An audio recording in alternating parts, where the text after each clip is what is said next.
Hi everyone, exam medicine channel में आप सभी का स्वागत है। इस वीडियो में हम बात करने वाले हैं इलाहाबाद यूनिवर्सिटी में जो आपके ग्रुप ए के एग्ज़ाम थे और उनके इंटरव्यू होने वाले हैं 31 को। तो आप सभी लोग के पास टाइम बहुत कम है, आज 26 हो ही चुकी है। तो उम्मीद है आप सब लोगों ने अपने डॉक्यूमेंट्स को अच्छे से रख लिया होगा। और एक चीज़ और मैं आपको इसमें कुछ बताना चाहूँगी कि आप सभी लोगों में से बहुत सारे कैंडिडेट ऐसे होंगे जिनकी क्वालिफ़िकेशन में गैपिंग होगी। मैंने पहले भी बताया था, फिर से बता रही हूँ कि अगर ऐसा कुछ है तो आप प्रिपेयर रहिएगा अपने आंसर को लेकर, ठीक है। और इसमें सीट एक है, अब मतलब इसमें सीटें बहुत ही कम है। किसी जितने भी ग्रुप ए में आए थे पद, सब में एक एक सीटें ही हैं लगभग। तो आप सबको पता होगा कि लगभग 8 कैंडिडेट को, 8 या 9 कैंडिडेट है जिनको बुलाया गया है। तो आपको कंपटीशन इसमें तो देखने को मिलेगा ही। और आप लोगों की जो क्वालिफिकेशन रखी गई थी उससे संबंधित एक्सपीरियंस भी मांगा गया था कुछ पद में।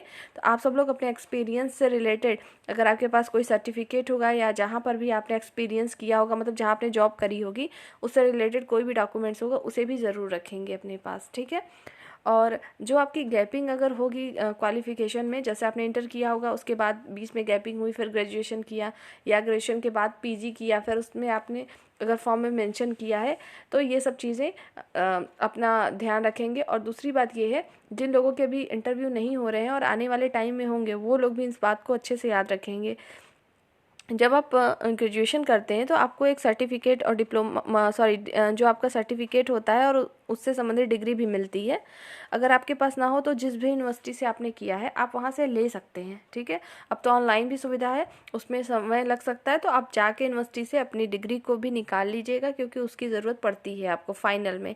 अगर इंटरव्यू नहीं है भी आपका तो डॉक्यूमेंट वेरिफिकेशन में आपको ज़रूरत पड़ेगी, ठीक। तो ये चीज़ें आपको करनी है। और बात आती है कि इसके क्वेश्चन की, कि आपको क्या वहाँ पूछा जा सकता है, ठीक। आप लोग को तो सबसे पहले कि जिस पोस्ट के लिए आप हैं, आपने उस फॉर्म को फिल किया होगा, आपको उसकी नॉलेज होनी चाहिए, ठीक है। और मैंने बताया था कि जो आप वहाँ पे अपना देते हैं फॉर्मेट बनाकर, मतलब आपकी सीवी होगी, बायोडाटा जो भी आप कहते हो, आप उसे बनाए होंगे, उसमें बहुत सारी चीज़ें आपकी मेंशन रहती है। सबसे पहले अपने इंट्रोडक्शन, जो आपका इंट्रोडक्शन होता है वो अच्छा होना चाहिए।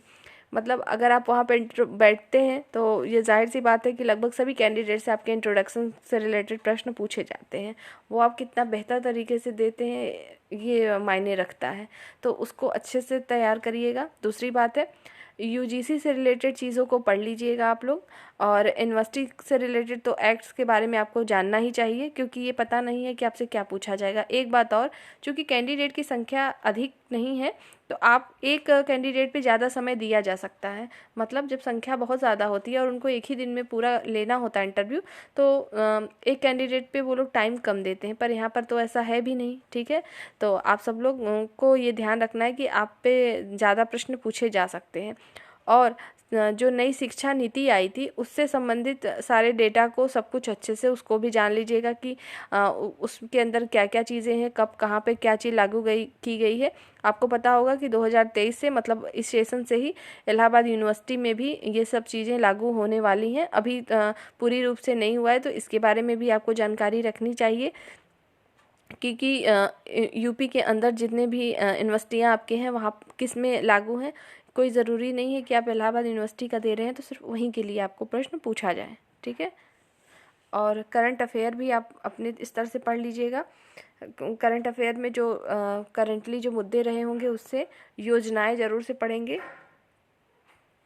आप सभी को केंद्र सरकार और स्टेट गवर्नमेंट की जितनी भी योजनाएं हैं मैं आपको आज ही वीडियो द्वारा प्रोवाइड करा दूंगी। इस वीडियो में इतना ही, नेक्स्ट वीडियो में हम फिर मिलेंगे, तब तक के लिए टेक केयर, जय हिंद।